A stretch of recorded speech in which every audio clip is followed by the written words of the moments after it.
There was, I am sure, a board meeting at the Hymac headquarters during the 1980s in which the company's directors congratulated themselves on another year of success and looked ahead to more of the same.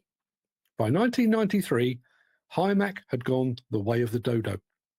There was likely a time when manufacturers of motor scrapers could see no end in sight to their global domination of the muck shifting space.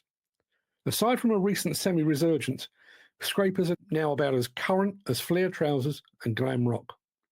In much the same way, I'm sure that diesel engine manufacturers the world over were projecting production and profits that stretch to the horizon and beyond. The sun hasn't quite set on diesel engine manufacturing supply, but it's certainly going down. We are in the dusk of diesel. All of which goes to prove that the passage of time has a nasty habit of making preconceptions look foolhardy.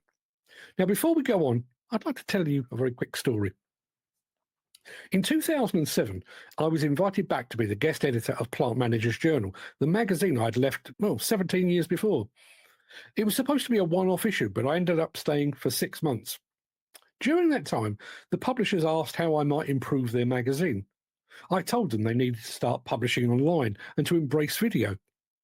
In their infinite wisdom, they decided that the internet was a flash in the pan and that online video would never catch on. The internet subsequently changed the course of popular culture, and online video is now a multi-billion-dollar business, and for many, a primary source of information and entertainment. I'd love to tell them I told you so, but the magazine and the people that made it happen are all long gone. Ours is an industry built upon shifting sands.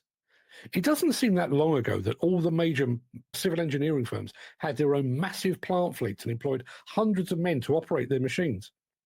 It doesn't seem that long ago when familiar names like Ackerman, Ruston Bucyrus, Hymac, Drott and Priestman were part of everyday conversation rather than nostalgic memories of a time gone by. We work in an industry in which change is the only constant. That change is not always welcome. Despite the sector's dynamism, it remains fundamentally conservative in nature. But like it or not, and in the words of Sam Cooke, a change is going to come. And to suggest otherwise is merely to tempt fate. We can all sit here and insist that rumours of diesel's demise are greatly exaggerated and that it will remain our primary fuel source for years to come. That might be right, but its days are numbered. Let me put it like this. If I was buying shares right now, I'd be backing those in the electrification space, not the diesel engine industry. Similarly, we can each insist that remotely controlled and autonomous equipment are the stuff of science fiction, that they will never replicate the creativity or the feel of a human operator. All of that might also be true, but there are forces far greater than human feel at play here. Robotics revolutionized the manufacturing industry, making it safer, more productive, and significantly more profitable. That revolution will be replicated in demolition and construction. To deny it is to play King Canute, ordering the waves to retreat. And before you dismiss this monologue, think about the changes we've seen in less than a span of a career. When I first set foot on a demolition site, most firms had a crawler crane and a wrecking ball, not as museum curiosities, but as key parts of their equipment arsenal. There was a time when no self-respecting house builder or plant hirer would be without a backhoe loader. Backhoes are still around, but with each passing year, they become more and more like the Britpop of the plant world, churning out their greatest hits and surviving on former glories.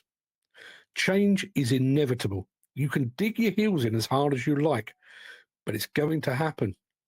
As Sam Cooke sang so beautifully, a change is going to come. Oh, yes, it will.